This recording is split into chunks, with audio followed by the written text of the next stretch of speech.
ভারত ও বাংলাদেশের মধ্যে বেনাপোল পেট্টাপোল সীমান্ত দিয়ে আসা একের পর এক পণ্য চালান আটক করছে বেনাপোল কাস্টম ও বন্দর কর্তৃপক্ষ। এবার ভুয়া কাগজপত্রের মাধ্যমে ভারত থেকে আমদানিকৃত বেনাপোলে প্রায় 2 কোটি টাকা মূল্যের 485 প্যাকেজের ফ্যাব্রিক্সের চালান আটক করেছে বন্দর কাস্টম কর্তৃপক্ষ।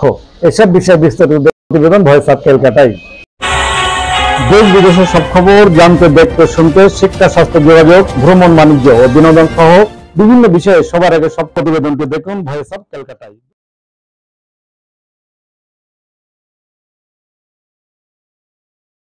পত্রবিহীন ভারতের শাড়িসহ 485 প্যাকেজের ফ্যাব্রিক্সের একটি চালান আটক করেছে কাস্টম কর্তৃপক্ষ। পণ্য চালানটির বিষয়ে নিশ্চিত করেছেন বেনাপোল কাস্টমসের উপকমিশনার অথেলো চৌধুরী। তিনি বলেন, গোপন সংবাদের ভিত্তিতে জানতে পারেন এক অসাধু ব্যবসায়ী অবৈধভাবে শাড়িসহ প্রায় 485 প্যাকেজ ফ্যাব্রিক্সের একটি চালান ভারত থেকে এনে বেনাপোল বন্দরের 17 নম্বর শেডে রেখেছেন। এ ধরনের গোপন তথ্যের ভিত্তিতে বেনাপোল কাস্টম কমিশনার সহ একটি টিম বন্দরের 17 নম্বর শেডে অভিযান চালায় এবং পণ্য চালানটি আটক করা হয়, যার ওজন 70,000 কেজি বলে জানান বন্দর সংশ্লিষ্টরা। পণ্য চালানটির শুল্ক কর সহ মোট মূল্য প্রায় 1,70,00,000 টাকা বলে জানান কাস্টম সংশ্লিষ্ট দপ্তর। তবে কে বা কারা এর সাথে জড়িত রয়েছে বা এর মালিক ও কে তার সন্ধান জানাতে পারেনি কাস্টম কর্তৃপক্ষ। বেনাপোল কাস্টম হাউসের উপকমিশনার অথেলো চৌধুরী আরো জানান, সোমবার 30 সেপ্টেম্বর রাত 9টার দিকে আটক করা হয় এই পণ্য চালানটি। যাচাই বাছাই শেষে মঙ্গলবার দুপুরে জব্দ দেখানো হয় এই ভারত থেকে আসা ফ্যাব্রিক্সের চালানটি। তবে এ ধরনের অবৈধ কাজের সাথে কারা জড়িত তদন্ত না করেও কিছু বলা সম্ভব না বলে জানান তিনি।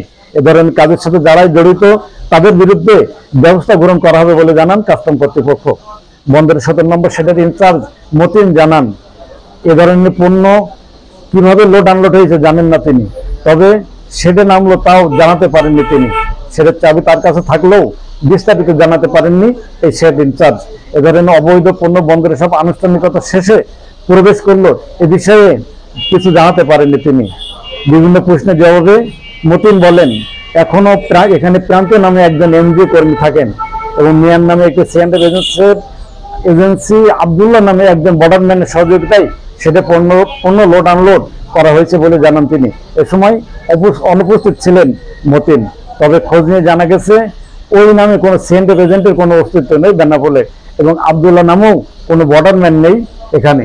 এদিকে সাধারণ ব্যবসায়ীদের প্রশ্ন তুলেছেন, এত বিপুল পরিমাণে একটি পণ্য চালান কিভাবে কাগজপত্র বাদে বেনাপোল চেকপোস্টের কার্গো শাখায় এন্ট্রি হয়েছে এবং বেনাপোল বন্দরে প্রবেশ করেছে, এ নিয়েও ধর্মজালের সৃষ্টি হয়েছে। বন্দরের 17 নম্বর শেডে রাখা হলো সে বিষয়টিও পরিষ্কার নাম তারা।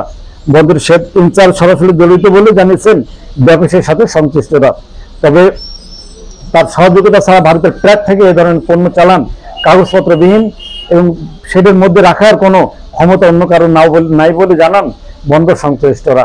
অর্থাৎ এই মতিনই এই কার সাথে জড়িত থাকতে পারে বলে জানান সন্দেহ করছেন বন্দর ব্যবহারকারীরা।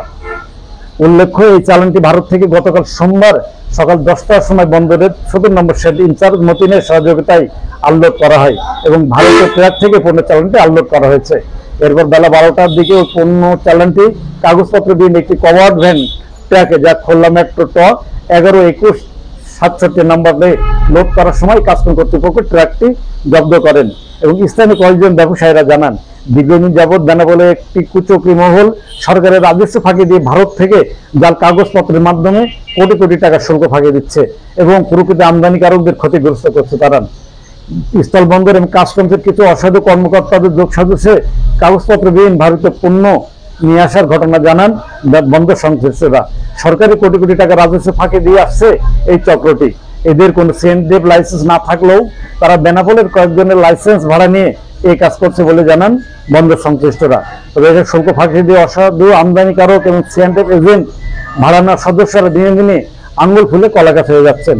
অন্তর্বর্তীকালীন সরকারের সময় এসবের রসদ গঠন করে ব্যবস্থা গ্রহণের জোর দাবি জানান বন্দর ব্যবহারকারীরা।